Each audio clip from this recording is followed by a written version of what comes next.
Halo sahabat aku suka otomotif. Di kesempatan kali ini kita berada di dalam mobil Pajero Sport ya. Di mana mobil Pajero Sport ini mengalami keluhan ampere panas naik pada saat jalan yang jauh. Nah, pertama-tama kita akan memeriksa terlebih dahulu ya. Sini saya akan memeriksa kebocoran pada radiatornya ya dengan menggunakan radiator tester ini. Nah, langsung aja kita periksa ya.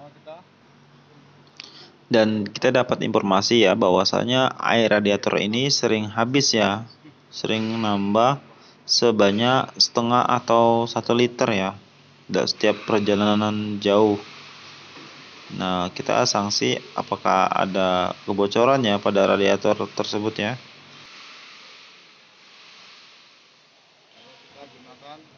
Nah, langsung aja ya kita tes kebocoran radiator ini ya. Kita gunakan tutup yang sesuai dengan radiatornya. Lalu kita bisa gunakan pompa angin radiator tester ya. Ini adalah pompa angin. Kebocoran pada radiatornya ya.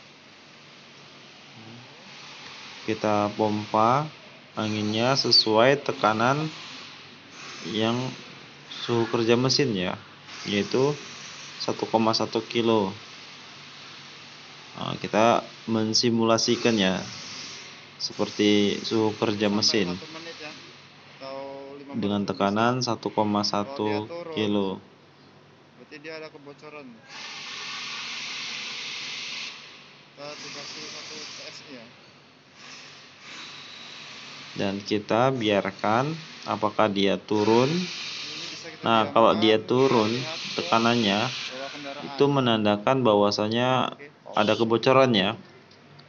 Nah, sembari kita menunggu, kita bisa cek di kondisi radiatornya ya.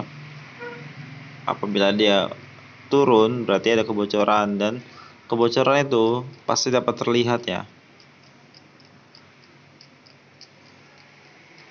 Dia akan terlihat adanya air yang akan keluar ya di bagian-bagian radiator ini. Dan di sini kita bisa cek ya keseluruhannya. Sepertinya aman ya, untuk kebocorannya itu tidak ada ya. Nah, nggak ditemukan adanya rembesan air radiator ya. Dan di sini juga terlihat kipasnya juga lemah ya. Tidak sekeras yang baru. Nah, setelah kita lihat-lihat di radiator, kita kembali periksa ya, apakah tekanannya ini turun.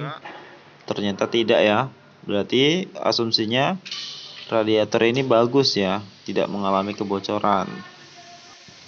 Nah, ketika kita ketahui bahwasanya radiator ini bagus, kita lanjut step kedua ya, yaitu mendeteksi adanya kebocoran pada kompresi silinder head ya.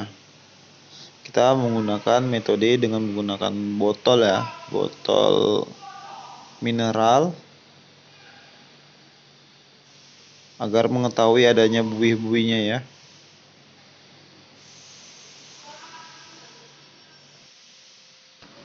Nah, untuk kebalingan, untuk silinder head itu gampang ya untuk dideteksi ya. Kita hanya butuh botol mineral dan air dalam botolnya, lalu kita tuangkan ke atas tutup radiatornya.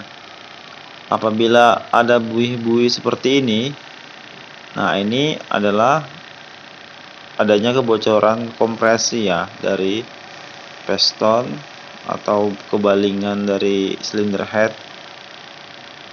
Namun ini masih gejala ya. Nah, dia buih-buih ini tetap akan ada terus, nggak akan hilang ya. Dan buih ini lama-kelamaan akan mendorong air radiator ini ke reservoir tank, lalu terus membuangnya ya, kebuang keluar hingga air yang ada di radiator itu akan habis.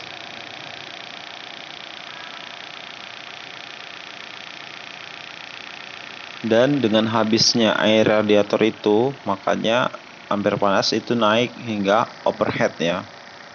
Dan apabila ada overhead, dia bisa mengalami kebalingan lebih parah lagi. Solusinya adalah harus bongkar deksel ya. Kita dengan mengangkat dekselnya dan mengukur kembali kebalingannya, lalu di-scrub atau lebih bagus diganti silinder head yang baru ya, dan packingnya yang baru. Dan mobil ini sudah dipastikan tidak disarankan untuk berkendara yang jauh ya, yang karena dikhawatirkan kebalingan akan menjadi lebih parah lagi, karena air yang akan terus habis, yang mengakibatkan kebalingan itu makin parah daripada ini ya. Alangkah baiknya ini segera dilakukan perbaikan. Coba gas sedikit, Dek. Dan untuk waktu pembongkaran hingga pekerjaannya itu memakan waktu 2-3 hari ya, karena kita butuh pembongkaran, pengukuran, dan pemasangannya. Ini harus segera diperbaiki ya, jangan sampai ini dibiarkan, karena akan berdampak semakin parah ya, semakin banyak yang rusak lah istilahnya. Nah, setelah ini kita akan mencoba melakukan metode ketiga ya, untuk memastikan bocor kompresi dan kebalingan silinder head. Jadi caranya itu agak ekstrim ya, dengan melakukan akselerasi. Apabila dia benar baling ya, atau bocor kompresi, dia akan menyembur ya ke atas. Nah, dan di sini adalah reservoir ya, yang selalu tumpah karena selalu penuh ya, dengan adanya tekanan buih yang ada pada radiator. Nah, buih ini dihasilkan oleh bocornya kompresi ya. Jadi anginnya itu bocor sehingga menekan radiator. Radiator bertekanan hingga air habis terbuang. Dan di sini kita coba akselerasi ya. Nah, seperti inilah bentuknya. Airnya itu menyembur ke atas. Oke, udah paham ya cara pengecekan ampere panas yang naik. Oke, sampai sini dulu videonya. Semoga bermanfaat. Sampai jumpa kembali di channel Aku Suka Otomotif.